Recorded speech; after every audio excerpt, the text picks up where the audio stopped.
Voilà, je pense que je suis en ligne. Bonjour, bonjour à tous. Ça fait quelques jours que j'ai envie de vous faire cette vidéo. Cette vidéo, elle va concerner l'autorité, notre rapport à l'autorité, notre rapport au pouvoir, notre rapport aux gens de pouvoir, et la façon dont on peut perdre le nôtre, ou en tout cas on peut se laisser perdre le nôtre face à ces figures qui peuvent représenter l'État, l'autorité, etc. Comme toujours, j'aime bien me baser sur des expériences très concrètes et qui sont personnelles évidemment. Mais celle-ci, elle m'a, on va dire, vraiment marquée, peut-être encore plus que toutes celles que j'ai déjà pu vous partager depuis que je suis ici à Bali. Parce que je pense qu'elle est venue vraiment toucher quelque chose de très très archaïque en fait, de très profond. Donc je vous raconte la petite histoire et puis après, voilà, je vous dirai de quelle façon, enfin comment j'interprète en fait ce qui s'est passé et les leçons qu'on peut tirer de ça. Enfin, en tout cas avec mon propre regard, hein. Toujours user de votre discernement, voyez si ça résonne pour vous, bien évidemment. Donc il y a la semaine dernière, donc je suis partie faire un petit road trip dans le sud de l'île de Bali. Et sur le chemin, juste avant d'arriver à ma destination, je me suis fait arrêter par la police. Donc sur le bord de la route, je roulais en scooter.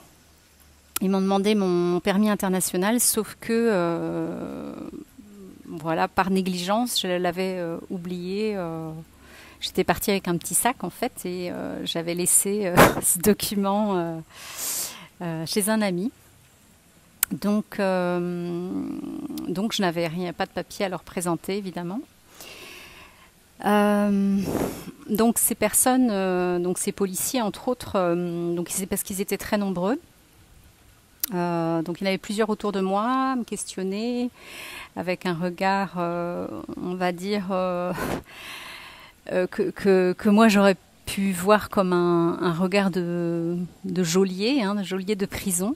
Donc vraiment des regards noirs, durs, autoritaires. En tout cas qui ont fait pour moi écho, hein, qui m'ont fait trembler intérieurement. Et donc un de ces policiers me dit écoutez, si vous n'avez pas votre permis international avec vous, vous êtes hors la loi, donc vous allez devoir aller au tribunal de Denpasar et payer une amende d'1 million de roupies. Bon, en fait, c'était pas trop ça le problème, mais simplement ce que ça a généré. Donc j'ai vraiment vu tout de suite à l'intérieur de moi qu'il y avait quelque chose qui était en train de se rejouer de comment je peux finalement perdre mon pouvoir, perdre mon propre pouvoir face à une figure d'autorité, enfin certaines formes de figure d'autorité. Et me sentir finalement dans mon impuissance. Vraiment, c'est ce qui était vraiment ressenti sur le moment. Donc voilà, il y a eu ça, on va dire au tout début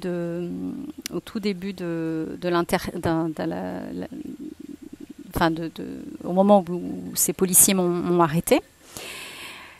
Donc ils m'ont fait signe de les suivre jusqu'à la voiture de police. Il y a eu un balai de policiers qui sont venus, qui sont repartis, qui ont commencé à me parler, qui me demandaient où j'habitais, ce que je faisais, etc.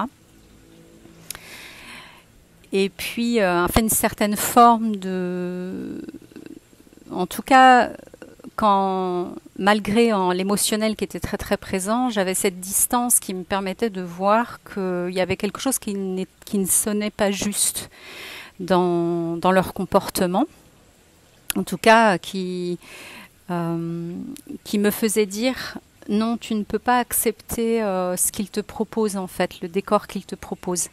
Si tu fais ça, tu rentres dans le jeu de l'abus de pouvoir et du coup tu deviens soumise. Et je pense que par rapport à ce que tu as à apprendre là en tant que leçon de vie, hein, parce que j'ai vraiment vu ça comme une leçon de vie, je savais que pour moi il n'était pas le moment de dire oui en fait à leurs propositions.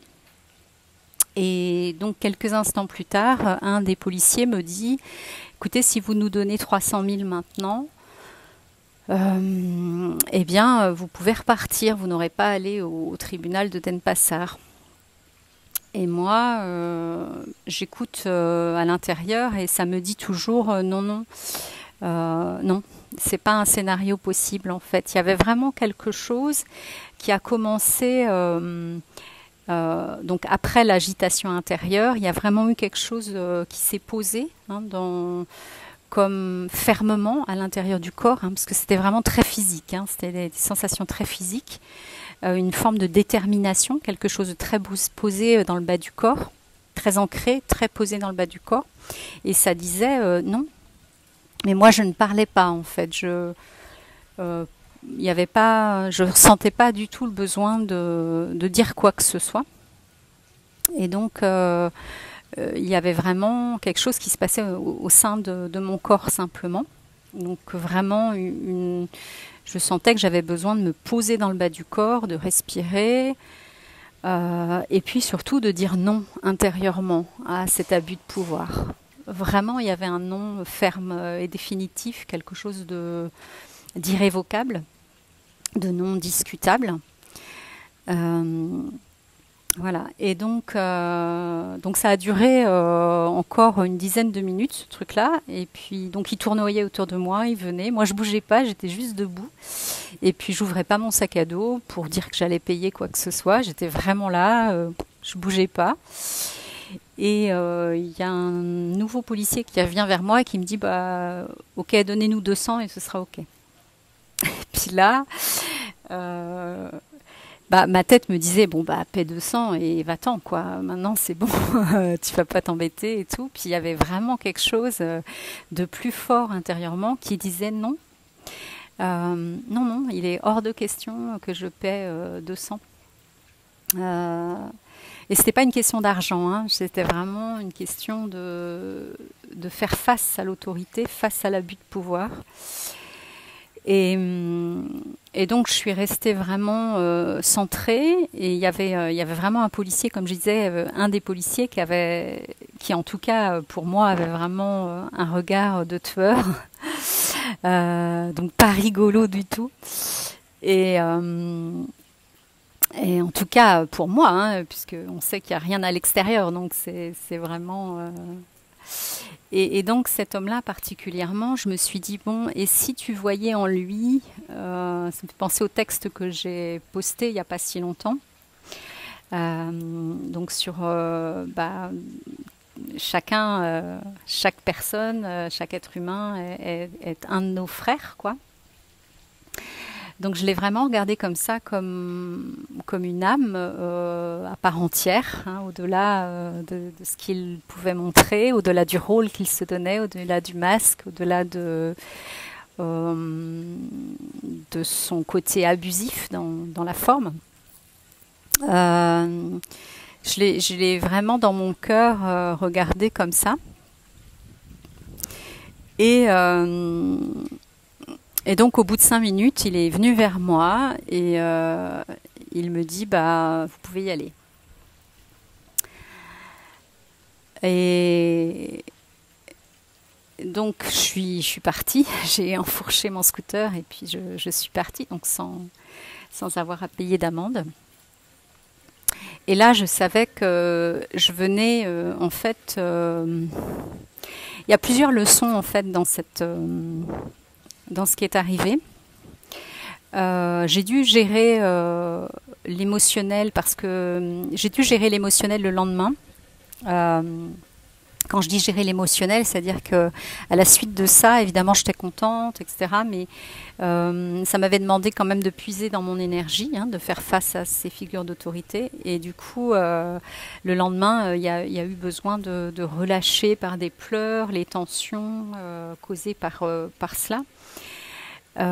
Et les leçons, en fait, que j'ai tirées de ça, c'est que finalement, quel que soit le décor qu'on nous propose, aussi figé soit-il, parce que quelque part, j'aurais pu me dire, bon bah voilà, ces gens-là me disent, ces gens-là qui ont le pouvoir me disent que c'est comme ça et pas autrement, bah c'est comme ça et pas autrement. Et, et donc, première leçon, c'est qu'on voit qu'il n'y a rien de solide, il n'y a rien de... il n'y a rien dans la matière qui est définitif. Tout peut changer, tout peut se transformer. Donc ça, c'est vraiment... ça, j'en ai déjà parlé, mais c'est vraiment hyper important de s'en rappeler. Hein. C'est-à-dire quand on croit fermement à une situation qui nous est donnée, il y a toujours cette possibilité de ne pas y croire totalement et de voir ce qui est devant nous comme une non-option, comme quelque chose qui est impossible. Et c'est vraiment ça, c'est vraiment ces termes-là que je me murmurais à l'intérieur en me disant non, ces décors-là, c'est pas possible, ça fait pas partie des scénarios, voilà, c'est pas un scénario possible en fait. Et donc ça, la deuxième chose, c'est vraiment l'importance du corps, parce que je vois bien que dans cette situation, ce qui a été mon outil, c'est mon corps, c'est ma posture finalement.